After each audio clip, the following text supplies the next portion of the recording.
Hey, what's up, everybody? Pat here, grateful recovering alcoholic and addict, just like every day, guys. Guys, please don't forget to subscribe, leave the video a like, drop me a comment, and share it with anybody who might get something out of it.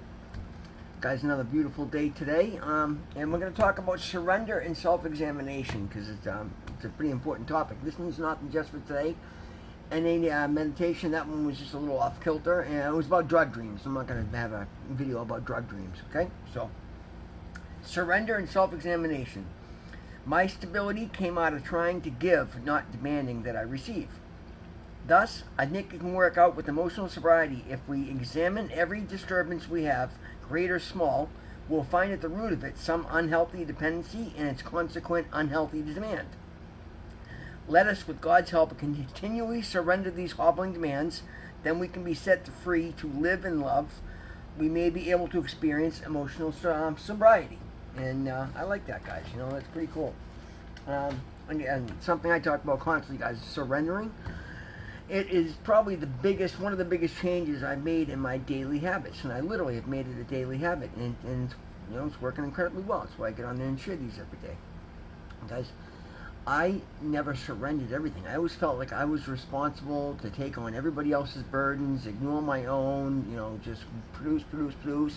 I didn't deem myself worthy of emotional stability or emotional sobriety. And I think that's part of what I'm getting today. And it's beautiful, right, guys? And the thing of it is, I'm not putting demands on anything. All I'm doing is showing up every day, just doing the very best I can, looking at the circumstances in front of me and making the best decisions I can. And again, I fall short. And the beauty of it is, I was actually talking about this with my therapist this morning. How quickly I can feel myself stepping out of alignment because I've been challenging myself to step up. And that's huge. One thing I found, and I talked about this a lot as well, is the fact that my thinking was so sideways, guys. My desires were just way out of whack, all sorts of askew, and therefore my actions were as well. Today, I just desire stability and comfort and peace and love, like the basics anybody else wants. And I know I'm stepping into bigger and better roles, and I know I'm stepping into bigger and better situations, and that's just reward for good work done. But I took the time early on to examine my behaviors and examine my codependency, my toxic relationships, and then release them. And again, I still catch things coming all the time, and I have to modify my behavior as necessary. But I do so willingly, and I do so readily, and it works out really, really well. Now, today, I'm becoming a part of the solution, right? A part of everything good in my life. I'm pouring into myself because I'm giving myself the attention that I so desperately needed. I always felt so incredibly, and it's pretty personal stuff to share, but it's what I do, so I guess it is what it is, right? Every relationship I ever had, I always felt so incredibly unseen, and then I talk to people about it now, and they're like, "Oh, you're so open and honest and giving." Like nobody ever knew what I was thinking, and because I was very robotic, and just everything was factual. It was nothing. It wasn't about how I feel. Today, I consider how I feel. I'll give you a prime example. The other night, I was watching some cute, funny videos on online, and I don't watch TV and stuff like that anymore. So I rarely do I take the time out just to sit back and watch something uplifting. Well, I watch a lot uplifting, but just something silly, just puppies prancing around and shit like that. And next thing I know, I was up to like 2 in the morning. So yesterday, I was absolutely exhausted. And I was doing some work online, and I started. I had another paper due for my Harvard class, so I stayed up a little bit late last night. I was ready to go to bed at 8 o'clock last night, guys. I was beat. I was going to eat my dinner, and I was going to go, and then I got a late notification. I had actually set. Sorry, I get something itchy in my arm. I cut myself. Anyway, I had set my alarm notification improper that I had at 8 o'clock yesterday morning. I was supposed to get a notification that I had a paper due today, and instead it went off at 8 o'clock last night. So I ended up doing work on the paper last night because I try to meet the challenges I place in front of me, and if I have a deadline that I've agreed to, I do what I have to do to get there, and that's a big part of why I enjoy who I am, because I'm responsible in that manner today. So even being exhausted last night, I took the time to do my paper, and it came out great. I was really happy with it. But that being said, when I was really, I'm literally, guys, I was wiped out 8 o'clock last night, and I ended up being up till almost midnight again last night doing the paper. So this morning, fortunately, I didn't have any early jobs scheduled. I had back-to-back meetings from basically 10:30 till 12:30, and so I didn't want to go running out and then having to come back and hop on the computer for Zoom. So I hadn't scheduled anything for the morning, so I just slept in. It was beautiful. I didn't get out of bed till like 9:30. Got up, got my coffee, and got ready for my meeting. And ironically, the only person to bother me was the guy that's blown me off 13 times with the tow truck so far and caused me all the trouble the other day. So when I got up, I called him back and said, "What's up?" And he goes, "Oh," and he gave me some bullshit story about just whatever the nonsense, and said I'd like to get towed today. So well, I got meetings from 10:30 till basically 12:30. So don't do it before then. I'll call it 10:30. Take a couple hours. And I go, "Listen, here's the deal. The garage door is open. Have it towed. You go meet him." "Oh, I can't. I'm limited." "Well, I don't care. You're gonna set this up in the middle of my meeting. Expect me to go running across town like you did the other day and almost get me arrested? Am I absolutely not?" I'm like, "So you figure it out, or you call me after my meetings, we'll figure it out." So I actually preemptively called him because I didn't want to surprise. At 12:30, when I was done my meeting, he hadn't even bothered to make the call. So again, just gonna jerk me around, and that's it. I've done what I could. I've made every concession possible. I'm done. From now on, from this point forward, if you want me to work in the truck, you let me know when it gets to my garage. You go meet the tow truck. You let the guy in. Because I can't let things like that rent space in my head and derail me on my days like they already have so much this week. But that being said, like normally I can't let myself sleep in on a work day because it would just irritate me. Today I realized that there's no set laws that I have to follow other than the ones my higher power, whom I choose to call God, gives me to follow, which are the basic commandments, and then just me doing the best I can. If I agree to be somewhere at a specified time, I'm there. But if I don't schedule work and I'm exhausted, I have no problem just staying in bed and sleeping and feeling great about it. And I had a great day today because of it. We're in a serious heat spell here in Massachusetts, 95 and humid. So as I was cruising this afternoon after my meetings, I realized like my AC works really well, but I noticed when I'm stuck in traffic, it's not blowing as cold as it could. And I'm like, it probably needs a little bit of recharge. So I stopped and recharged my AC, and now I got ice cold AC. And I've taken a real easy job day. I got 2 or 3 service calls that came in, so I went and I made a quick $300, and that's great for the day, right? And I was going to go to the gym, but I'm really sore. Today's technically my off day, so I'm not going to push it. I'm just going to come home and crank up the AC and make a nice early dinner. Maybe maybe watch a movie and maybe some more work in my class and just take it easy. And that's what I do today, guys. I do what my body tells me I need, and I do what's best for me without concern for somebody else who's not pouring anything into me and just wants to take. I used to let people like that run my life today. Now I don't. If you want to take from me, you better be paying. And I also reached out to a customer. I did a job for another contractor last week, my former boss, and he wanted me to hand him the slip that he was going to hand to the customer.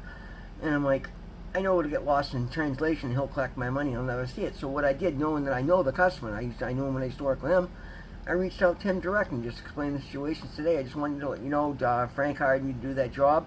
He said he's going to hand you my invoice. I just want to text it to you directly because I want to reach out and let you know I appreciate the work, and if there's anything else I can do for you, by all means give me a call. And I know I'll get a warm reception on that one, and it'll work out well.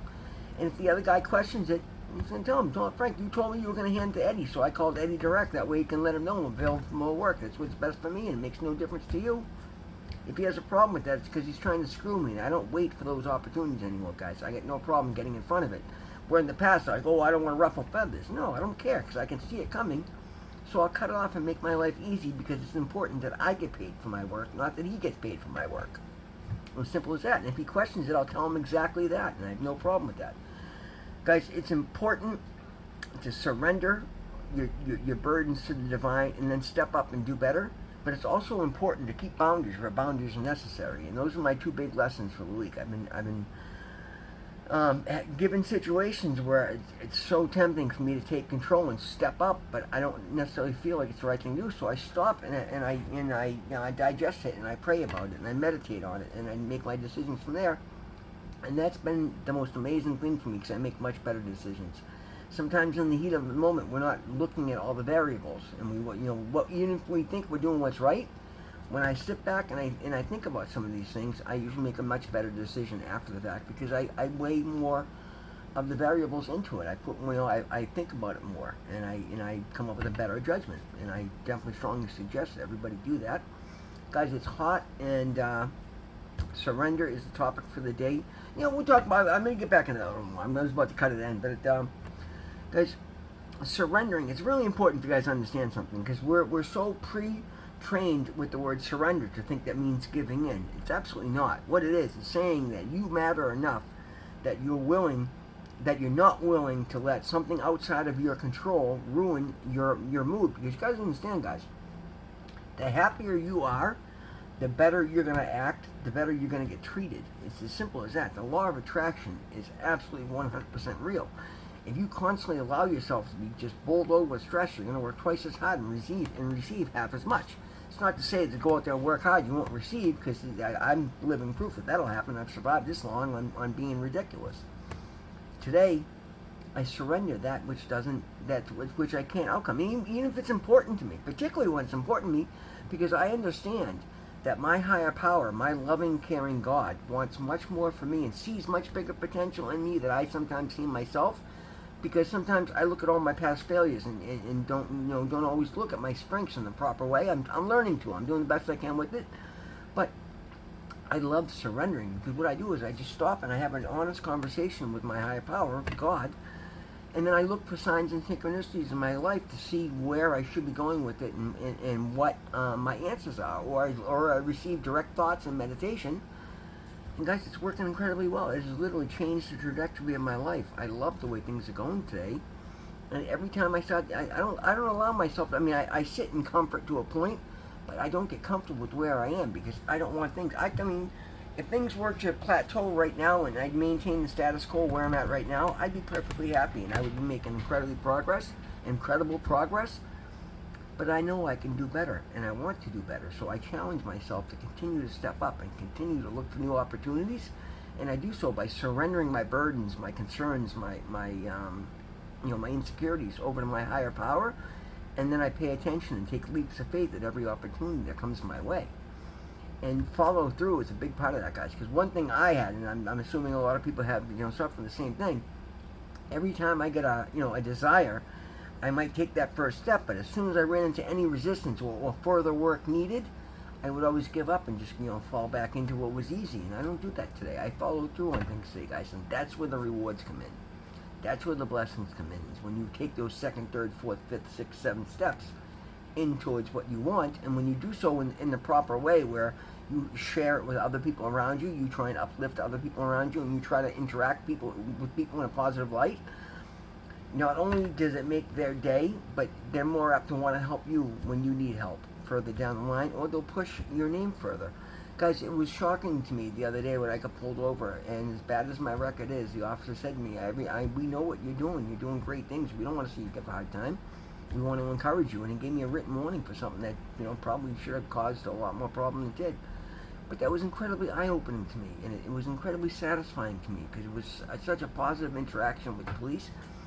And it just goes to show, like I say constantly, guys, your past doesn't have to determine your future, so long as you change your behaviors and you step out and you do the best you can with what you have. That's all I've been doing, guys, just taking the opportunities I've been given and just doing the absolute best, but I mean really working hard to do the absolute best I can, not being selfish and trying to share as much as I can and go out of my way for other people as much as I can. And it's been seen so much more than I ever think it has. Because all of a sudden a cop who I've never seen before fully knows who I am, what I've been doing, knows about my YouTube channel, knows I push, I'm out pushing recovery, knows I'm not out running around at night. And he was very quick to give me a break, where a break really wasn't warranted, because I was clearly in the wrong there, and I could have easily been reprimanded in a bad way. But he didn't feel necessary. He just wanted me to know, hey, pay attention. This is what a written warning is a remembrance to not let that behavior happen. Because I used to run around like that all the time, guys, and they just overlooked it for a lot. Now they see that happening, like, whoa, we don't want to see that again. What are you doing? What's going on? Are you okay? Because this is not who you've been. Guys, I drive around comfortable and cautiously. All the things I used to just let drive me crazy, I don't. And as soon as I catch myself starting to get aggressive, I stop and I take a breath and say, what? What for? So I can do something stupid? And I just calm down. And when somebody cuts me off, I'm getting better and better about just taking a step back and realize how many times I've done that to other people, and then just wave and let them go through. It really doesn't make a difference, guys. It's a couple of minutes one way or the other. And I can't let myself be in such goddamn rush all the time, that a minute or two in either direction is going to make any kind of difference in my life, and I don't do that today. And all of that has come from emotional maturity, surrendering my burdens, surrendering my concerns, taking leaps of faith at every opportunity, and just having some emotional sobriety. And that's a beautiful thing, guys. That's a lesson for today. Thank you so much for being here. Always remember, God loves you. I love you. I appreciate you more than you possibly know. We'll see you tomorrow.